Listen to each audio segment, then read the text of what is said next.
When you're first diagnosed with multiple sclerosis, your doctor might hand you this neat little pamphlet. It's usually printed on glossy paper with a stock photo of a smiling person looking wistfully at a sunset. It's meant to be reassuring, to package this life-altering condition into a few easy-to-digest bullet points. Inside, you'll find a list of potential symptoms described in the calmest, most clinical language possible. You may experience some fatigue, it says, perhaps a bit of numbness or tingling.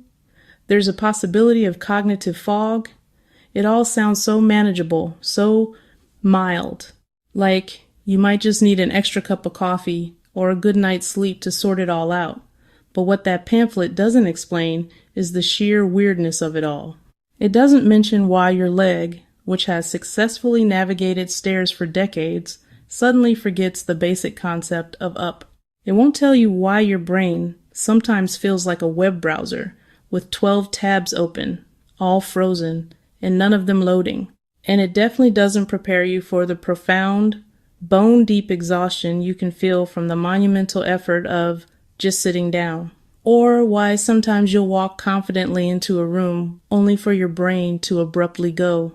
Updating. Please wait. These are the things that don't fit neatly into a brochure. So today, we're diving into the real, unwritten handbook of MS, the things doctors don't always explain, but absolutely should.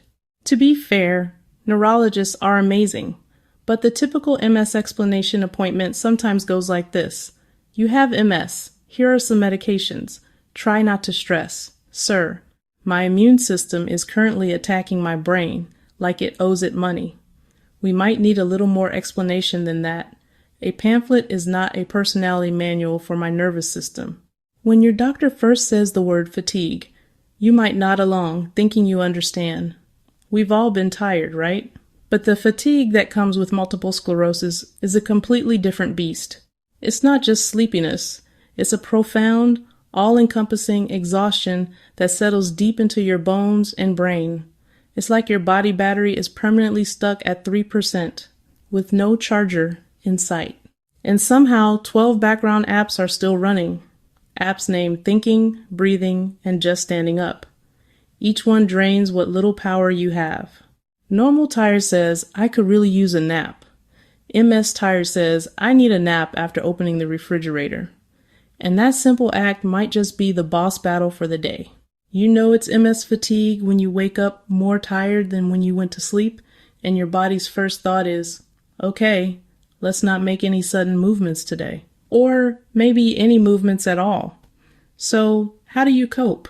It's about energy conservation. Think of yourself as a secret agent on a mission with limited resources.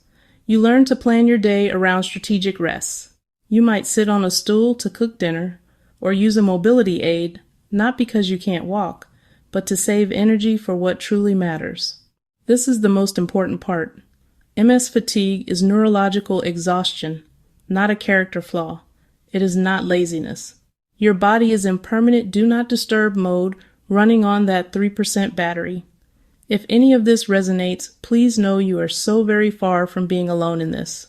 And for the record, no amount of coffee is a firmware update for a nervous system that's decided to go on strike. Trust me, I've tried. One thing doctors don't fully explain is how weird MS symptoms can be. One numb finger, just the one. VIP treatment, an electric shock feeling when you bend your neck. Like your spine said, surprise, your legs suddenly forgetting how walking works. Sometimes it feels like your nervous system is running Windows 95. Error, walking.exe has stopped responding. Doctors often explain MRI lesions, but they don't always explain how strange, invisible symptoms can feel. Brain fog, cognitive fatigue, sensory issues. You look fine, but internally your brain is like buffering. It's like trying to stream Netflix on airport Wi-Fi. And sometimes you just wait. What was I saying? Perfect. Live brain fog demonstration. Invisible doesn't mean imaginary. Doctors may briefly mention heat sensitivity, but they rarely explain how dramatic it can be.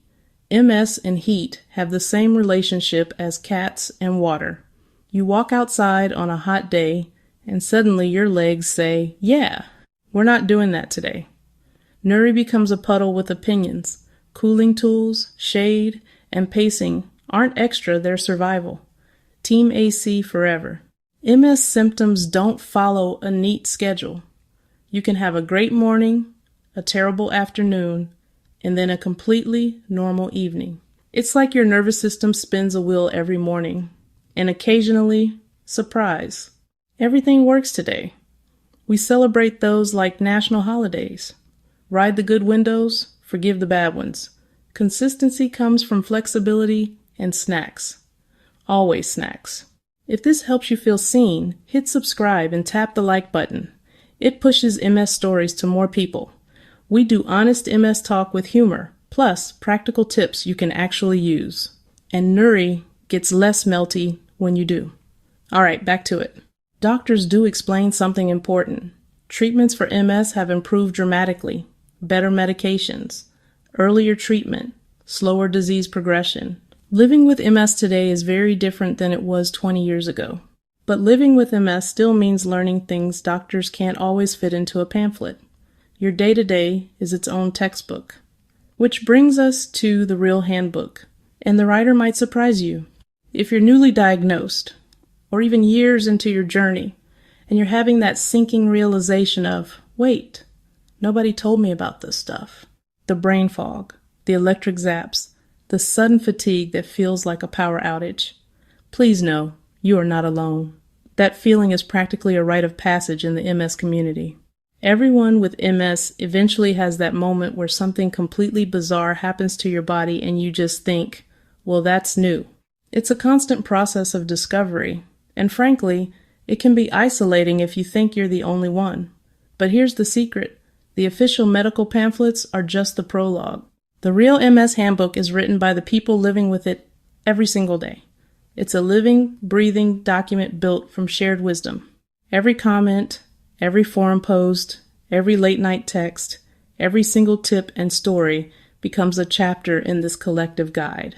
And occasionally, it's edited by a suspicious little damaged nerve named Neury, who has very strong opinions. He mostly edits for snacks and demands top billing.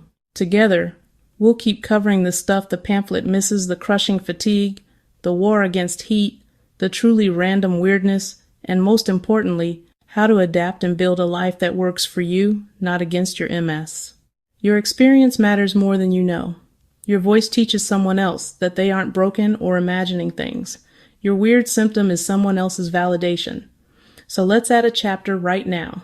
What's something no doctor or textbook ever warned you about with MS? Drop it in the comments below. And take a moment to read what others have shared. You might just find your Me Too moment. If this video has helped you feel a little less alone, please like the video and subscribe so we can keep making them.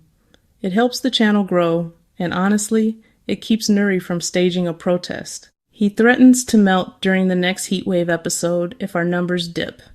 We'll be back with new videos weekly, always practical, always honest, and always a little ridiculous. Thank you for being part of this community. See you in the next one, and yes, you should probably bring snacks.